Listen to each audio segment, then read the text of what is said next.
Ese wigeze wibaza impamvu abantu bamwe babaho ubuzima bwuzuye amahoro, abandi bakaba bahora bahangayitse? Hari iby'ingenzi abantu benshi batumva ariko bihindura ubuzima burundu. Nizere ko mumeze neza. Niyo Real Talk. Uyu munsi tugiye kuganira ku ngingo nabateguriye.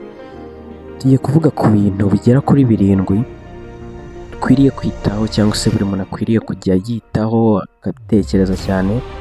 Uyu munsi rero niyo topic tugiye kuvugaho.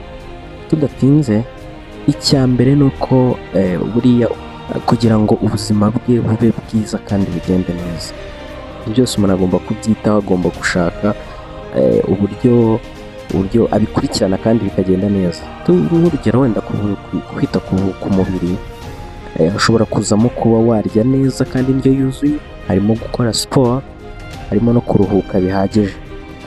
Kandi nanone twagera ku kwita ku mutima n'ibitekerezo, hazamo kwirinda stress ikabije, gushaka umuntu wo kuganiriza, gusenga ndetse no gutekereza cyangwa se ari byo bamwe bita meditation.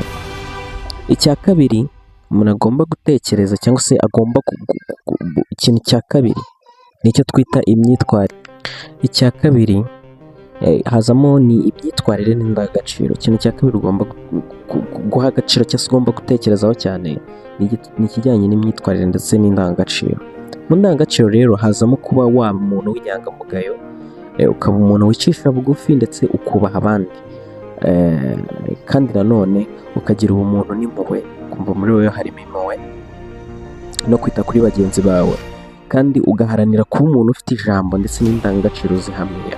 Niba wa muntu uhindagurika, ahubwo ukaba umuntu ufite ijambo cyangwa se ufite indangagaciro runaka agenderaho kandi zihamye zidahinduka, cyangwa se zishobora guhinduka ariko ukoze adjustment bitewe n'igihe, ariko ntizibe zihindagurika buri gihe. Icya gatatu ugomba kwitaho ni icyo twita imibanire n'abandi.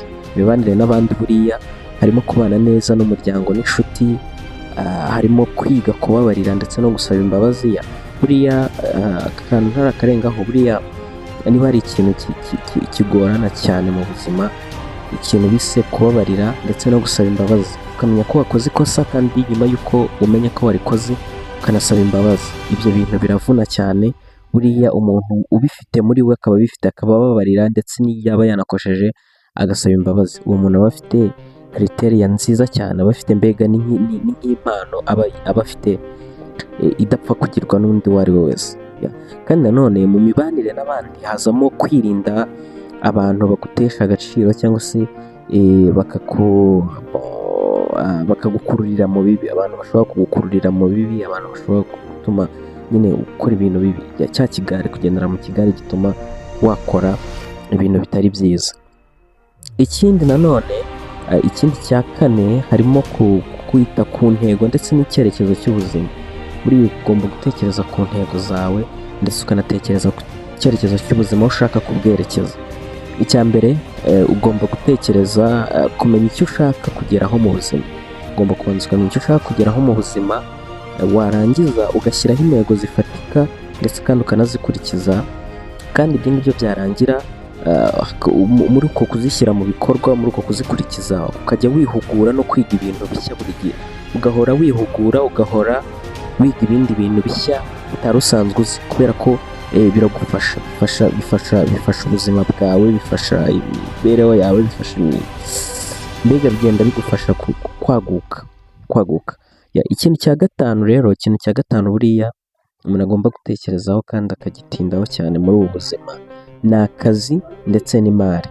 Buriya akazi ni ngombwa. Buriya umunyarwanda we yaciye umugani ngo udakora ntakarye. Rero akazi ni ngombwa ko ugomba kugatekerezaho kandi ukanatekereza ku bintu bijyanye n'amafaranga, nyine ibintu bijyanye no gutera imbere. Buriya kugira ngo ukore akazi neza, kugira ngo ubone akazi, kugira ngo ugashyire mu bikorwa nk'uko wakabonye, buriya hari gukora ushishikaye kandi wizera. Buriya ugomba kubanza ugakora cyane kandi ukaba wizera, ku buryo nta macabiranya boss wawe nyine cyangwa gukoresha ashobora kukubonana. icya kabiri hari ugucunga neza amafaranga. Mu gucunga neza amafaranga bibutse ko hashobora kuzamo kwizigamira ndetse no kwirinda gusesagura bitewe n'intego ufite, bitewe n'ikintu ushaka kuzageraho. Icya gatatu kandi hari ukwiga uko wabona amahirwe mashya yo kwiteza imbere. Uhora ukurikirana gahunda zaba iza leta, ukwiye gukomeza mbega gukurikirana amahirwe mashya no kwiteza imbere kugira ngo nyine ubashe kugenda wihugura, ubashe gutera imbere, ubashe kunguka ubundi bumenyi, ubashe no kumenya ibindi byinshi byakugirira akamaro muri ubu buzima. Icya gatandatu ni ikintu kijyanye n'umwuka ndetse n'imyemerere, aribyo twita spirit and belief. Ni ukuvuga ngo tugomba byanze bikunze ubundi mu buzima bw'umuntu agomba kugira spirit ndetse akagira na belief n'imyemerere ye. Ni ukuvuga ngo rero muri ubu buzima bwacu bwa buri munsi ukwiriye kugira umwanya wo kwisuzuma no kwegera Imana. Ushobora guterwa n'icyo wita Imana wowe kuri wowe ku ruhande rwawe, ariko mu by'ukuri ugomba kugira umwanya wo kwegera Imana kandi no kwisuzuma no kwisuramo no kugendera nyine ku myemerere yawe. Ubu mwanya ugomba kuwugira byanze bikunze. Ikindi cya kabiri kandi ugomba kuba ubuzima bufite intego irenze iby'umubiri gusa.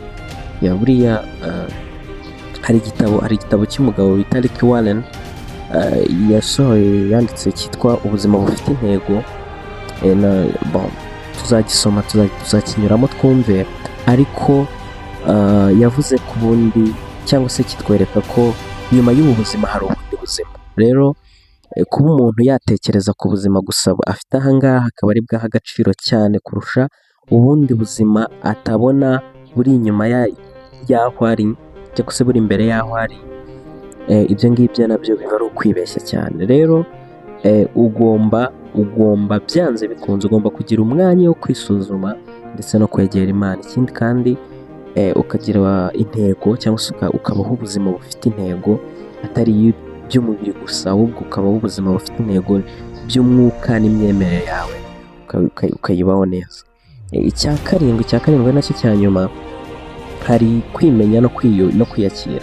Buriya kwimenya ni kimwe, ariko noneho no kwiyakira ni ikindi.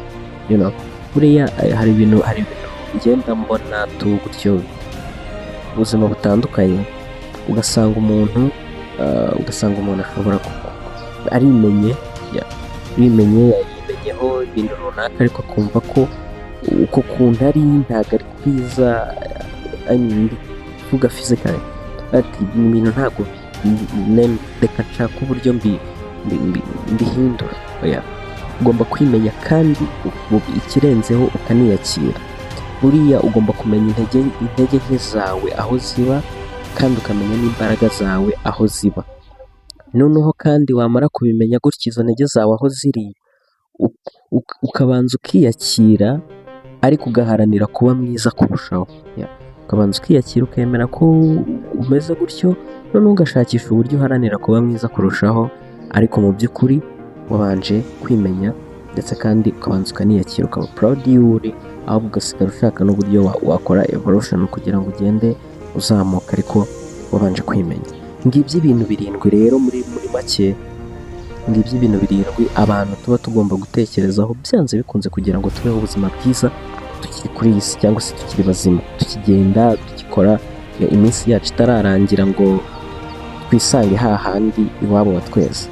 Mu magambo make rero, as a conclusion, ubuzima bwiza bushingira ku kwiyitaho, kubaha abandi no kubaho ufite intego ndetse n'indangagaciro cyane rwose. Ni ukuvuga ngo ugomba kubaho ufite indangagaciro. Ndabashimiye cyane abantu twabanye muri iki kiganiro, bagikurikiye, tubana hano kuri iyi channel, turabashimiye cyane. Imana ibahe umugisha. Ikindi kandi haramutse hari igitekerezo, hari inyunganizi, hari ubufasha, hari ibindi, hari imbuga zacu nkoranyambaga nyinshi ku buryo ushobora kutwandikirayo WhatsApp, tukaganira tukamenya uburyo gahunda zimeze, tugakorana kugira ngo twese tubashe gutera imbere. Ndabashimiye rero, Imana ibahe umugisha. See you next time. Ciao ciao.